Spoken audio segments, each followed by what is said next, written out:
Check.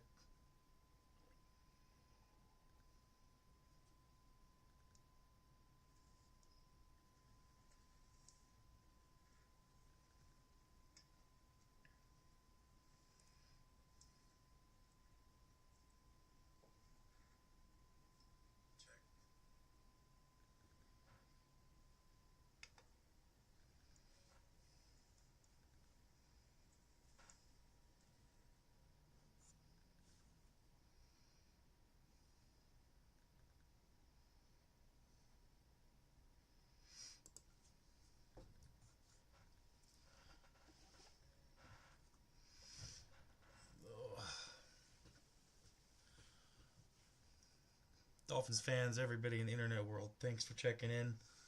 How's it going? Holy cow, it's been 8 days since I've been on the interwebs. A little busy.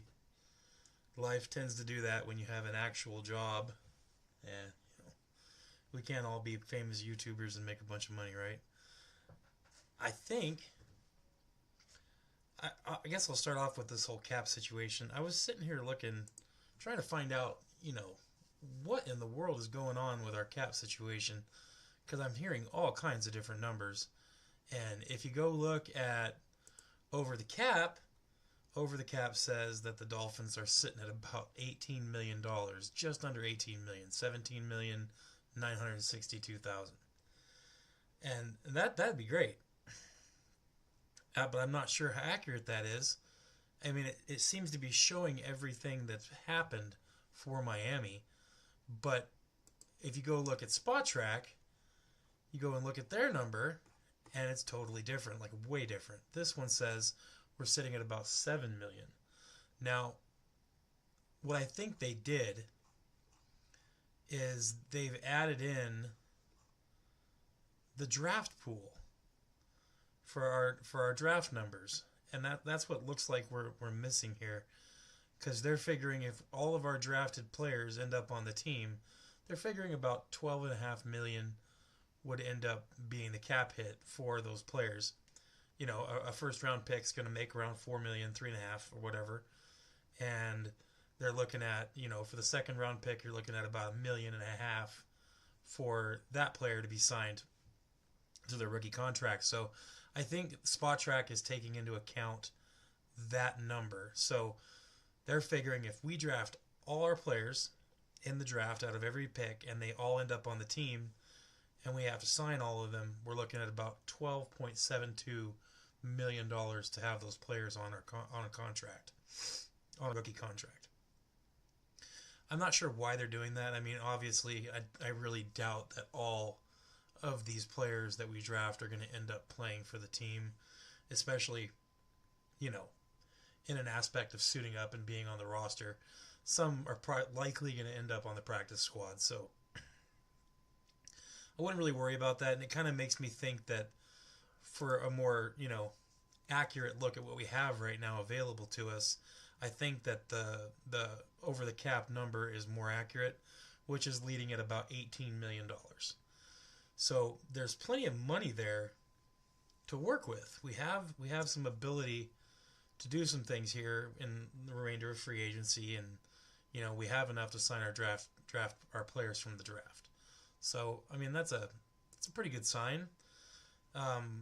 Not looking as bad as I initially thought. The one thing that's a bummer is the amount of dead money we have, nearly $30 million in dead cap.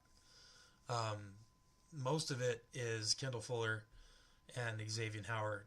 Xavier Howard is making almost $16 million off of us this year, which is crazy. I don't know how many people actually know that. But, I mean, at that point, if he's making that much money off of us, I mean, we should almost have him come back. But at $15,699,000 that Xavier Howard is making off of Miami this year, he's not going to take any kind of a contract for less than that, So, I mean, why would he jump back in when he's making that for sitting on his butt, other than love of the game? And I don't know. A lot of people want him back, and there's some people saying, no, he's washed, I don't know how washed he is. And the only reason I say that is, obviously, I know he's an older player, and he's been out of the league for a year. But he's been out of the league for a year, and for an older guy who was dealing with a really nagging hamstring injury and a couple other things, a year of rest might have been just exactly what he wanted, or what he needed rather. So it's kind of interesting to me, if he could, play at a level that was, sufficient, it would be nice to have him back. Because he was, a ball hawk and a go-getter. But I digress. I'm not sure if he's, if that's going to happen or not, but it's something to think about. That's a lot of dead cap. $15.7 million for not playing. That's what he's making off of us. Kendall Fuller's making $5.4 million, not being on our team. Durham Smythe is at 2.6. Johnny Smith with 1.6. Raheem Mostert's making $1 million off of us. Odell's making $895,000. Blake Ferguson is making $275,000, and Eric Azukama $181,000. Some of these numbers could change. So, like I said, this is all a fluid thing. It's all, it's all fluid. A lot of it's going to change here, and it's going to balloon up, and then the cap's going to go back down, and it is what it is. I wouldn't be too terribly concerned with any of it. But that's what we're looking at. Not a horrible situation to be in. $18 million. It'd be nice if it was just that simple. We have $18 million to go spend in free agency. Brandon Scherf, the offensive guard, is still available. It wouldn't take, much to get him. That would be a good addition too. That would help us out a lot. But what do I know? I know we need a guard. So it's been a pretty busy week for me. We're starting to get a little bit of spring weather. The sun's coming out, finally starting to melt some of the snow. I can see spring around the corner, and that usually means draft time. Thank goodness. Oh man, I need it. I need the draft. I need that to happen. Can't wait to see how it all goes.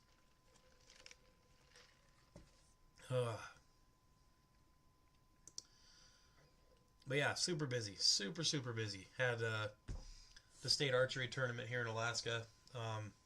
Ended up finishing 7th in the state for compound bow hunter, which is pretty cool. Not as high as I wanted to finish, but like I said, I'm not shooting like these Olympic bows that some of these guys have.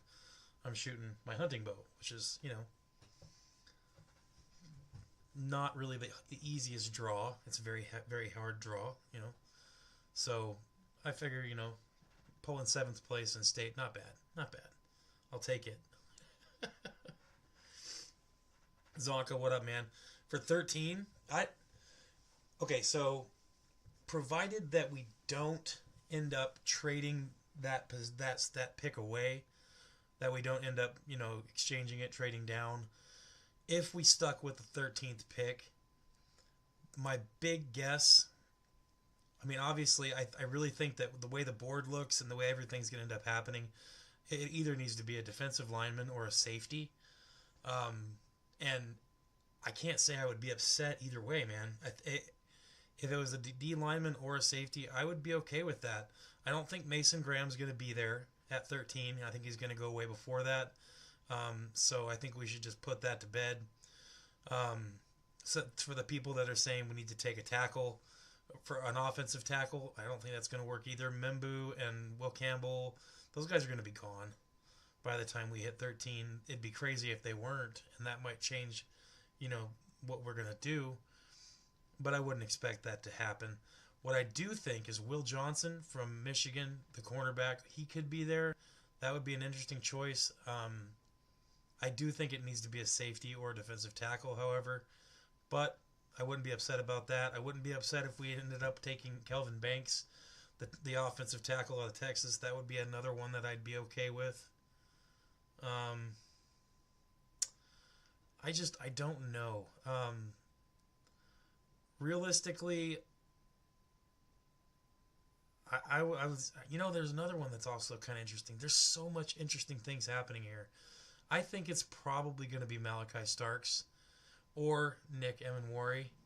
I think if we go safety in the first round, that would be a good call. I'd be okay with that. So Nick Emenwari out of South Carolina or Malachi Starks from Georgia. Those are both safeties. I would be happy with either one. Another option we could have, and I think he'll be there, would be what's his name? I'm just having a hard time getting back into this. Kenneth Grant from Michigan. That would be an interesting choice. I think he'll be there. That would be a good one to grab too.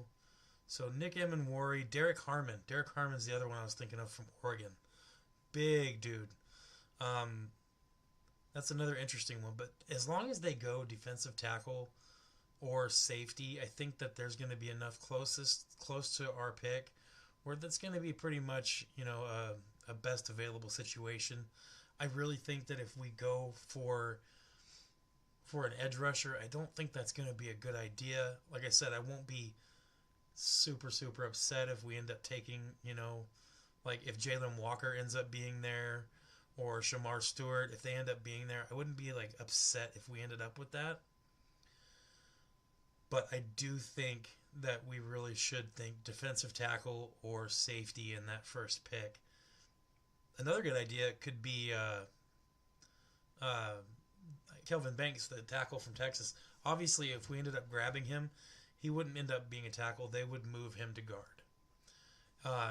But that's another good idea.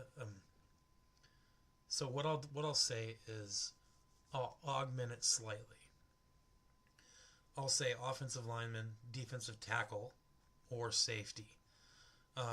In which case that would likely end up being Membu, maybe, if he ends up making it. I don't think he will, but if he's there, it would be stupid not to grab him. That would be a best player available situation if Membu was there. And then we'd have a guard, for sure. Because he wouldn't stay at tackle. They would move him inside. And he would flourish there, I do believe. So Membu at guard or Kelvin Banks for offensive tackles. Then you could move into Malachi Starks or Nick Emenwari for safety. Or you could have Kenneth Grant or... I don't think that any of the guys that they have ranked high up there are going to be there, but Kenneth Grant would be a great one, or Derek Harmon. Those are a couple. Walter Nolan too. Obviously, I slept on him. Sorry. Walter Nolan's another great idea. Some of these guys are going to be there, and we're going to end up having a choice if we stick with 13. But I think most of the damage that we're going to do for offensive linemen, for interior offensive line, I think most of that damage is going to be done between 50 and 100. And so those picks that we have in that area, we should focus on those picks. There shouldn't be anything else there. It should be offensive linemen. We should be looking defensive tackle and safety earlier in the draft for that, the first couple rounds. And then after that, we can move into some other stuff. Also, like I said, linebacker Jihad Campbell would be an interesting pick. Dudley Durong loves him. And I do like him too. He's a fantastic player, and he would be a solid starter right off the bat. He comes in, he would be playing. But I'm just not sure right now. Everything seems so fluid. Like I said, we are a month away from the draft, Yeah, the draft is super hard to predict. And it depends on what happens. We got so many things going on. So many other teams do. There's a lot of free agency left. It's hard to predict. That's why I never put too much into mock drafts, at least until about a week before the draft starts, because so many things are going to change. So many things. And we'll have a little bit better idea about a week out from the draft. So in a few weeks, you're going to see even me making some videos about mock drafts and kind of what we can do if we trade down, what teams might end up, kind of maybe offering or have a reason to drop down, but I don't see it happening like everybody else is talking about. I don't see I don't see any of these draft boards and stuff being 100% accurate. Um, but I mean, we'll see. It really does. It really is fluid. Like that's not an overstatement. It's or an understatement. It's really like that. Some mistakes. I think that like as much as I like him as a player, Ashton Gianti, I think that would be a mistake for us to grab. I know the whole theory behind best player available, and I know he would be a benefit to the team. But if he makes it to route to pick 13, I just feel like we have so many needs, and there's so many players around that spot that would be another equivalent of best player available. Because who really makes the best player available predictions? Who makes those calls? You know, uh, and that's the scary part. It's because the guys in the draft room are the ones that are making those calls. So until you see what those first 12 teams do in the draft, we're really not going to know who we're going to be taking. I think it would be foolish to make that decision for the Dolphins to make their call on who they're going to grab before the 12th pick is made in the draft. That'd be foolish. Granted, they're going to have a better idea. But if you lock down who you want, if you lock that down before who you're going to want to take before your draft pick, what happens if that team before you, if you don't do any research or any other kind of alternate plans, what's going to happen as soon as you make that call? And then the team right before you takes the player you wanted. You're going to be, puppy dog eyes and just scared. Oh, good. My son is in the chat. Fantastic. You're the random weirdo. You're the one that came from, you're weird. What a dork. Oh my goodness. Yeah, so it's one of those things where it's not really going to make a big difference. Having all these plans going on. The draft is so fluid. But I do think we have options, and that's cool. And I think there's a general scheme, need to go safety and defensive tackle in the very first couple rounds for sure, barring some kind of crazy thing where, Will Campbell's still there or something else. It just, if something happens where there's a really, really standout offensive lineman available still that shouldn't have been there at 13, then we should go safety or defensive tackle. And given a choice between those two, I really think going safety would be the best idea. And then in the third and fourth and fifth rounds, that's when we need to look offensive line hard.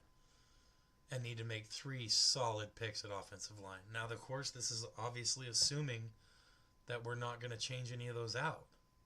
That we're not going to trade back. If we trade back on that first pick, everything that I'm saying changes.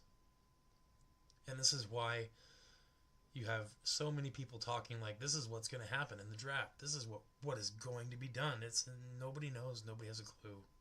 It's foolish to say you know what's going to happen. Hard to tell. Hard to tell. Oh, excuse me.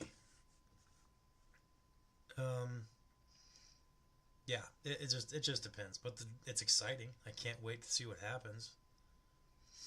I'm going to be watching the draft like crazy. Super excited.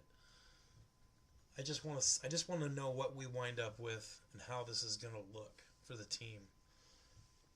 Because that second round of free agency falls right after the draft, and I'm curious to see where teams go, and it's really, really hard to tell before the draft.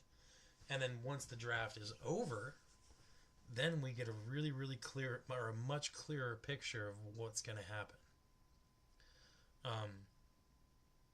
It's all fluid. What is that? Stephen A. Smith always says that. It's fluid. The list is fluid. It's fluid, that's for sure.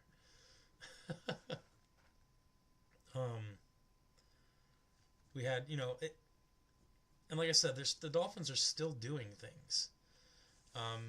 Like I said, since the last time I made a video, we picked up some more players.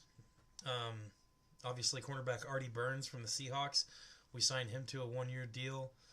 He's a former first rounder out of Miami. So it's kind of cool to see him get to go back home and play for the home team. He's not going to be a starter, I don't think, unless he really balls out. Kind of goes through a little revival in Miami, but right now I'd say it's a solid depth piece. He's not a bad player, and we'll get some play time out of him for sure. I definitely think he's going to be on the roster, but I don't think that he's going to be a starter. So nothing too crazy, not super exciting, but it's a good move. It's a good pickup.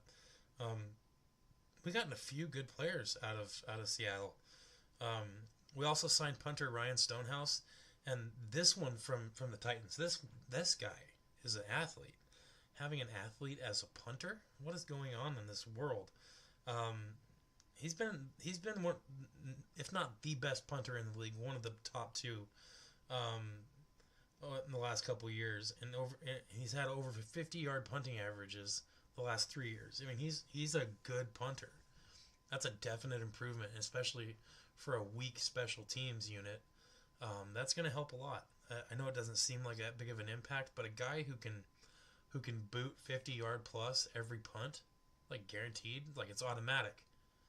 A guy who can do that and also has the accuracy to be able to pin a ball, to pin a punt on the 5, 10, 15-yard line, that's invaluable for any NFL team. So to have Ryan Stonehouse here as a punter, that's amazing. I'm happy about it. Let's see. We re-signed Benito Jones to another contract for a year. That's a minimal contract. And Benito Jones, people can say whatever they want about Benito Jones. How he was useless or didn't do anything last year. Benito Jones played well. He didn't play great, but he played well. And he's a solid interior lineman. Really good at that one technique. And I think that it's an important piece to have. He did get a lot of play time last year, and it's because he earned it. Didn't play perfect, didn't play unbelievable, but he was in on plays. And he played well enough to earn that spot, so I'm glad he's back. Let's see. The Liam Eichenberg contract, I did want to touch bases on this because Liam Eichenberg, I said that he got a 1-year contract for $4.2 million.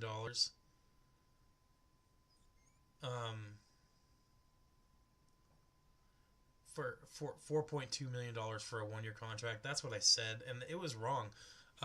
They came out and said that wasn't the contract. Apparently, it was a bad post.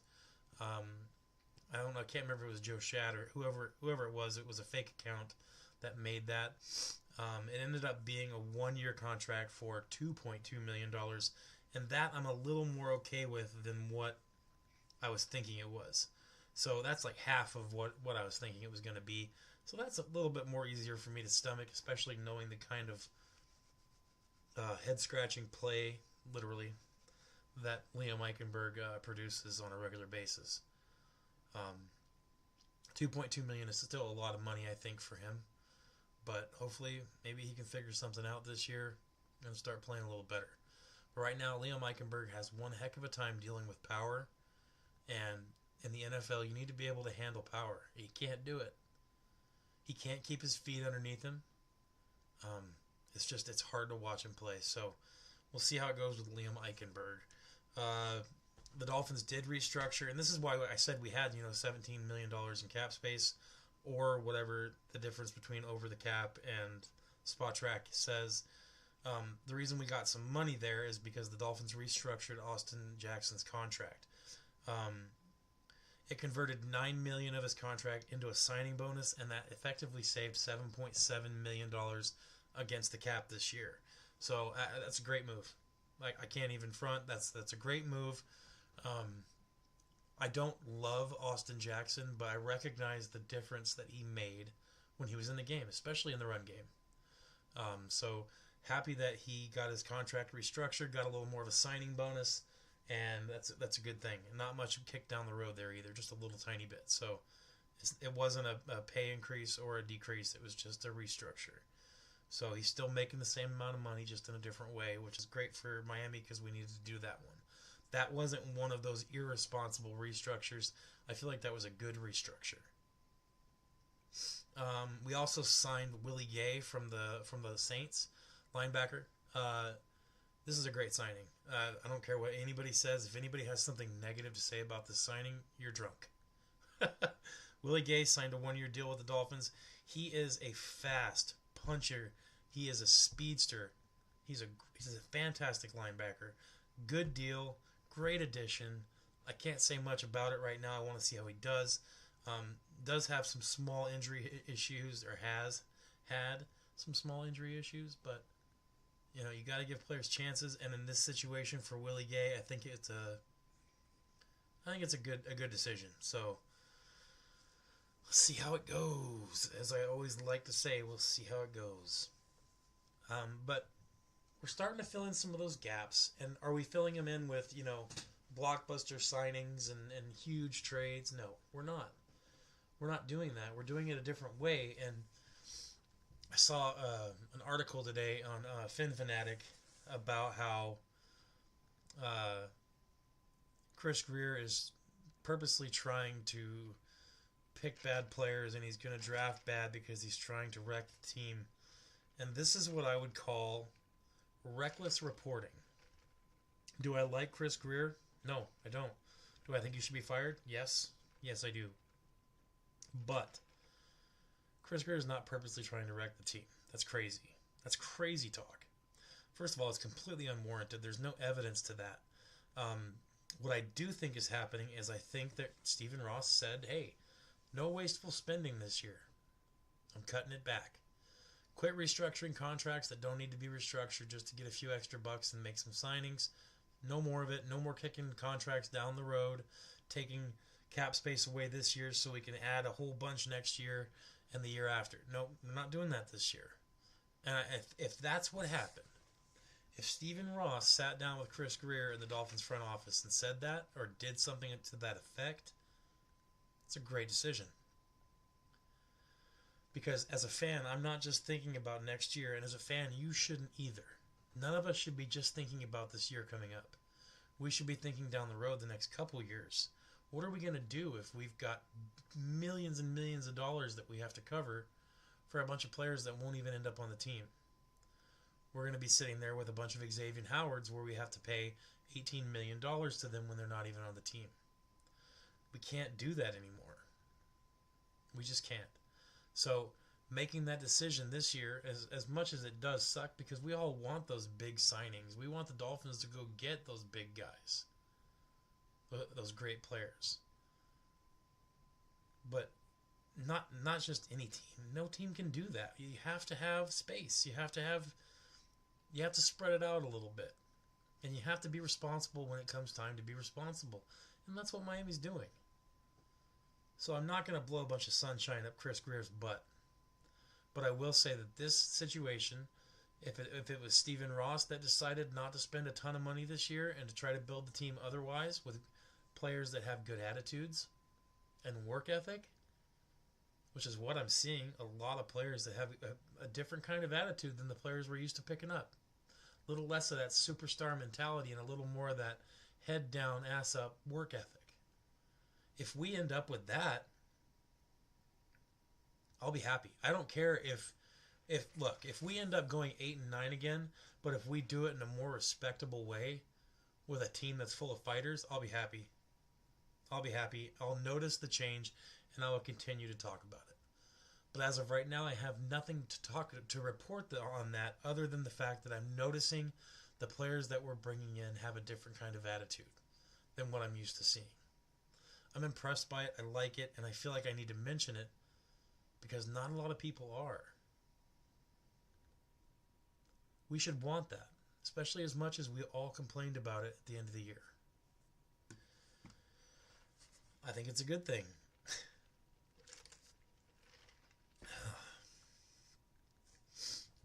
So, it's good that we don't have a lot of money.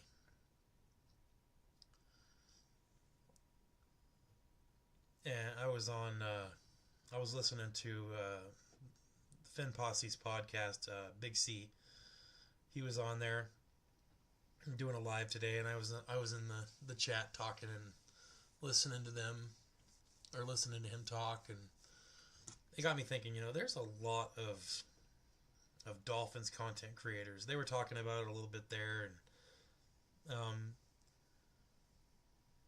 you just it's hard to say it because I don't want to throw any other content creator under the bus. But what I will say is you should be very careful with who you get your information from. If you have people that are trying to purposely throw information out that's just not really facts, but they're presenting them as facts, you really got to watch that and take the things that they say with a grain of salt. Like I said, when I sit here and I talk to you guys on my channel, it's a small channel, but I'm not going to say things that aren't true. I'm not going to present my opinion as fact. I'm going to mention that it's my opinion. It's what I think. But it's important. You don't want to have a bunch of reporting and talking about a team and discussion with facts that aren't facts. You don't want to be that guy. So we got to talking, and I was really starting to think about what are the channels that I enjoy, that I like to listen to, and it was kind of a strange thought because I never really thought about it before, and then as I thought about it, just my list just popped into my head, and there's not a whole bunch that I like to listen to on the regular, and it seems the ones I listen to are all for different kinds of reasons.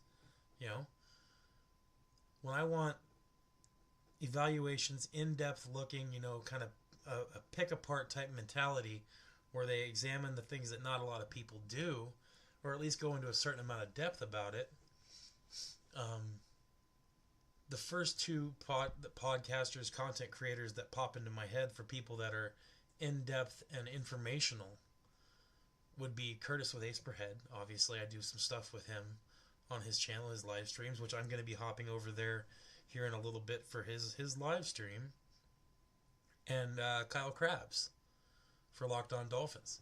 Those guys have a very, very informational approach and an evaluational approach to how they talk about Miami. And I love it. The information you can get from those two creators alone is incredible. Do I agree with every single thing they say? Not always, but for the most part I do. If I'm looking for content creators that just kind of crack me up or entertain me greatly, I would have to go, Dudley Do Wrong. I mean, it's still informational. They still give good information. It's just a different presentation. The entertainment from Dudley Do Wrong with his little gaffes and his goofs and his jokes, and he giggles a lot and has to stop the stream or stop the video so he can laugh and get the giggles out and come back. It's good stuff. It's entertaining. It's fun. Also, TD Fins Talk. I mean, I don't agree with some of the stuff that TD says or some of his takes. I'm not really that kind of guy, but I do appreciate him as a creator and the things he does for everybody, and he's funny. If you've ever watched a live stream of a game with TD Fins Talk, holy crap. That guy is hilarious. He is so animated. His face and the way he gets into the games and talks and screams and yells, and just his reactions are gold. It's incredibly funny to watch. Not making fun of him. That's his content. It's good content. It's fun to watch. Another one that I've been enjoying lately is Big C with Finn Posse. He's putting out good content. I'm enjoying watching his live streams, and he's got some good info, and I like the way that he interacts with the people who are in the chat. He's really on top of it. He answers every single question in the chat, talks about everything everybody says, and that's good for a content creator. So I've been enjoying him. And if you have a chance, go subscribe to these guys, especially Big C. He's a newer YouTuber, kind of like me. He has been doing it a little longer than I have, but if you go check out Finn Posse with Big C, go check him out. He's got some good stuff. Go give us a subscribe and like some of his videos. That's how we get more subscribers and can do more things. And when we get together, we can do these collaborations with each other and have a good time, and that's how we build this and put forth more content for you guys, for everybody, me included, because I'm just a fan too. I watch everything just like you guys are. So those are the entertainment purpose ones, that's what it is. And if I want to watch, I'm not going to say there's ones that I hate to watch. Actually, you know what? There's a few that I just will not watch. Oh, for interviews, for player interviews, and for that kind of entertainment purpose, Dive Bar Podcast is amazing. If you guys have not checked out Dive Bar Podcast, go check them out. They did an interview with Teron Armstead, which was incredible. Greatly enjoyed that one. There's a lot on that channel that they do that's all good to watch. In that same entertainment value aspect, FinHub's another decent one to watch. I've watched them a few times, but those are the ones that I follow and watch a bunch of. There's a bunch of new creators, Fin Forecast is another brand new channel that just came out. It's got 4 dudes that come on there and they live stream and they talk about everything Dolphins. It's good stuff. They're funny. They're entertaining. It's engaging. They talk to their chat. It's another great one to get into. If you ever get a chance to look up some Dolphins channels, look up Fin Forecast.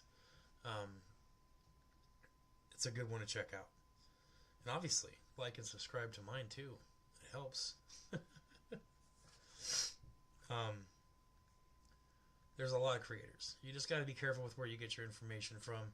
If you're getting your information from Barry Cunningham, that is one man that I will throw under the bus right here, right now on this channel. I do not like Barry Cunningham and his channel. He is a drama queen, and his takes are absolutely crazy. I wouldn't even call him a Dolphins fan. So, beyond that, get your information where you need, but just take some things with a grain of salt. If someone says this is my opinion, it's their opinion. It's not fact. Don't present it as fact the next time you go somewhere. But as Dolphins fans, we are kind of blessed. There's a lot of content that's good for this team. And if you look at some of the other teams in the NFL, there just isn't quite as much. And it certainly isn't as engaging. So enjoy those things. Enjoy that ability that we have as fans to get a lot of information from a lot of different places and a lot of different takes. It's good. When we know what the fan base is thinking as a whole, you get that idea from watching all these content creators and looking in the chats of all these content creators of live streams. It's good to see. Oh.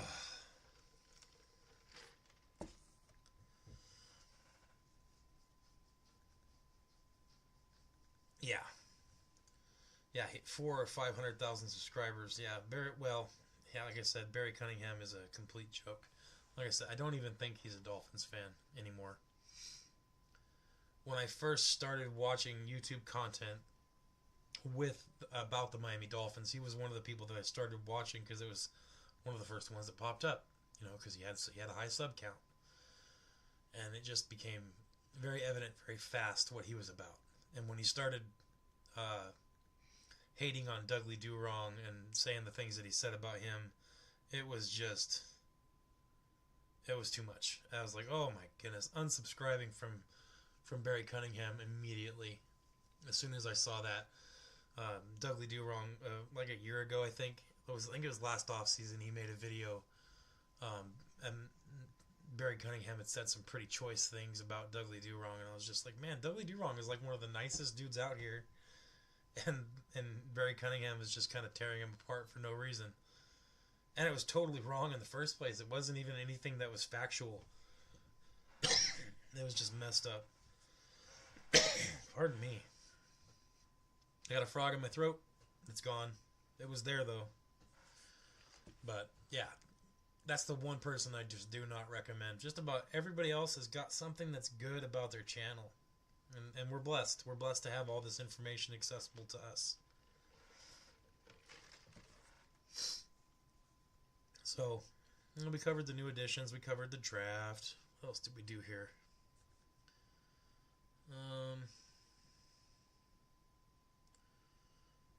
We covered possible picks and why it's completely pointless for us to do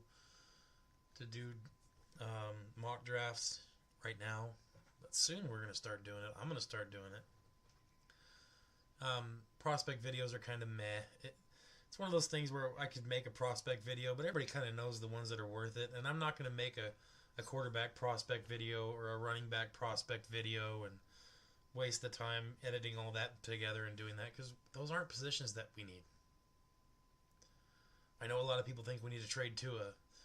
I know a lot of people think we need to trade Tyreek Hill and get new quarterback and a new wide receiver. And oh my goodness, I don't think we need that. I think that'd be a huge mistake on both counts. Not because I want Tyreek Hill on the team desperately, but because it would hurt the Miami Dolphins so much. No team is going to trade picks or anything to us for Tyreek Hill and absorb that contract. They're not going to do it. We're going to have to eat that contract, and it's going to kill us. So we might as well have him play this year. Next year, trading Tyreek Hill or letting him go will make way more sense, and it won't hurt us as much. So that's what we should do. We should wait till that happens. Tua, same thing. Trading him this year would absolutely kill this team. And there's no sense in killing us, especially financially. It's just stupid. So next year, it would make a little more sense. If we had to absolutely let Tua go or trade him, it would be more sensible next year. But as long as we don't restructure his contract this year, which is one of those contracts that I think we absolutely should not touch this year. Let him get his bag for this year, like he's going to.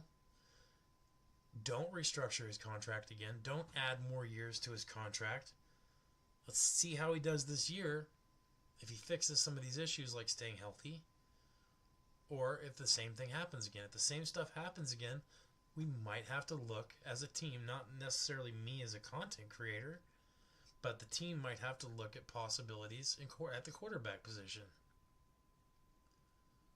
But that's not this year. This isn't the draft for it. Trying to find a way to trade up and get Cam Ward. Yes, I saw people are suggesting that. Trading up to get Shedeur Sanders or Cam Ward. Like, you got to be joking me. That is not what we need. It's the farthest thing from it. Getting rid of capital to go trade up and get a player that we just don't need. That's not smart. So I don't think that's even something I'm going to humor. I'm not going to be making a video about quarterback prospects and running back prospects and wide receiver prospects. It's just not a thing I'm going to do.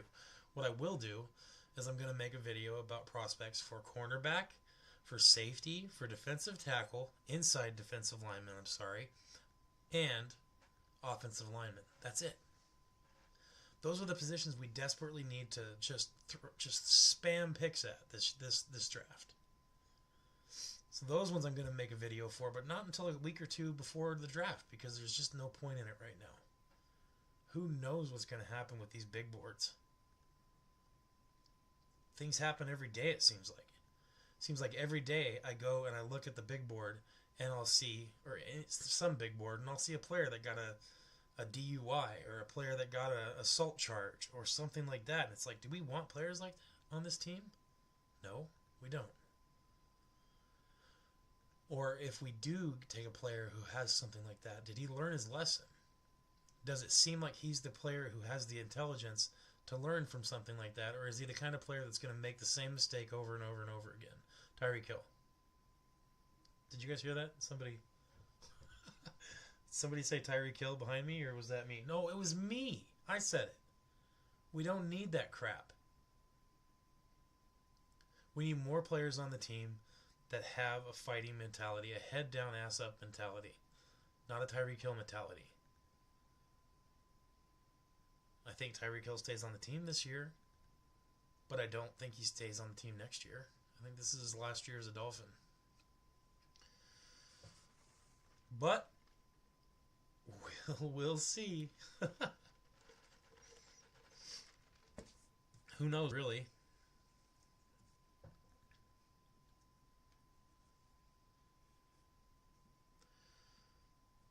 I just don't think. I just don't think that the crazy weird takes are the way to go. Trade Tyreek Hill. Get rid of Tua. Let's draft a running back. Let's draft a wide receiver in the first round. No to all. Let's draft a quarterback in the first round. No, please no. There's smarter things to do, and there's a better way to go about this. Who knows? I wonder if Chris Greer is going to screw this up. What do you guys think? Do you guys think Chris Greer is going to screw this whole thing up? That's my big question. Is if all of us, content creators, fans, media, for the most part, there's a general consensus that there's a certain thing that needs to happen. Certain things that need to happen in the draft and free agency. Is Chris Greer going to do it? Because he knows too. Let's not act like he's blind to all of this. He knows.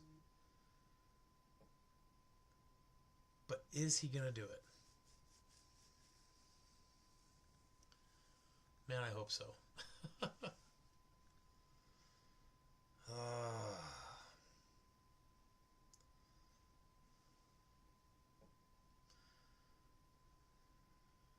It's going to drive me nuts if he doesn't.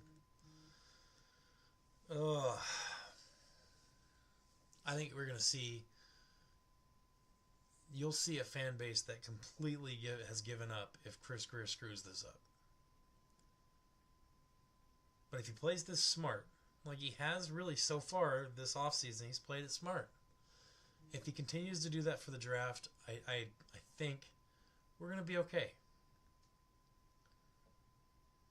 But man, if he bobbles this, holy cow.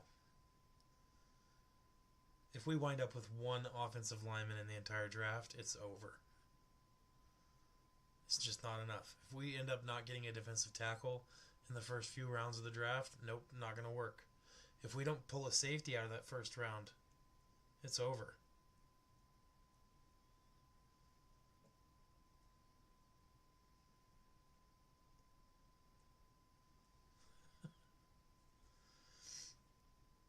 Survival instinct may have kicked in.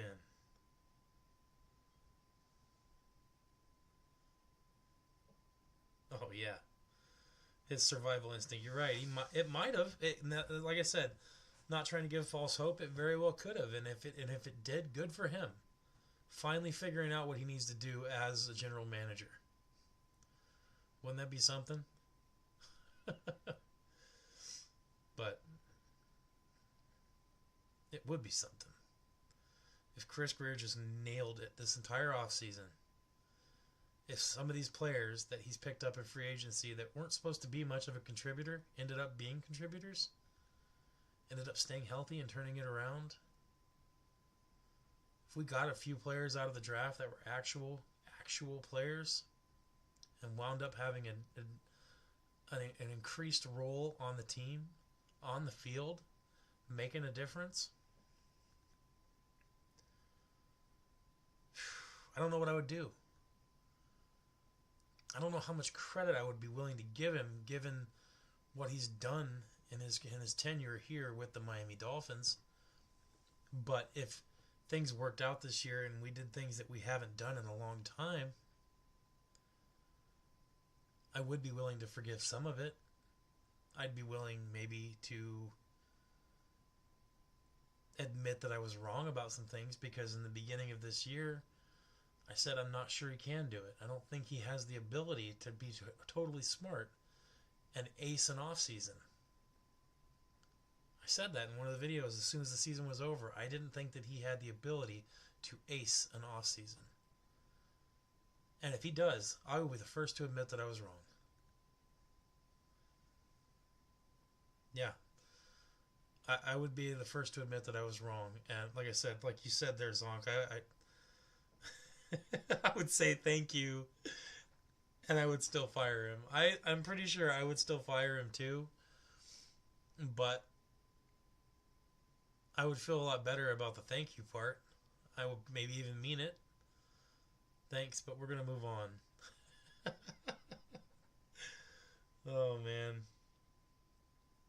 Thanks for hanging out with me, everybody. I appreciate it. Zonk, thanks for being here. I'm gonna head over and I'll be with Curtis from Ace Per Head here in about an hour, and I'll see you guys over there when that starts. Um, Make sure to like and subscribe, and I'll see you guys over on the Ace Per Head channel with Curtis and the boys talking Dolphins. Thanks for watching, everybody. Stay hopeful if you can.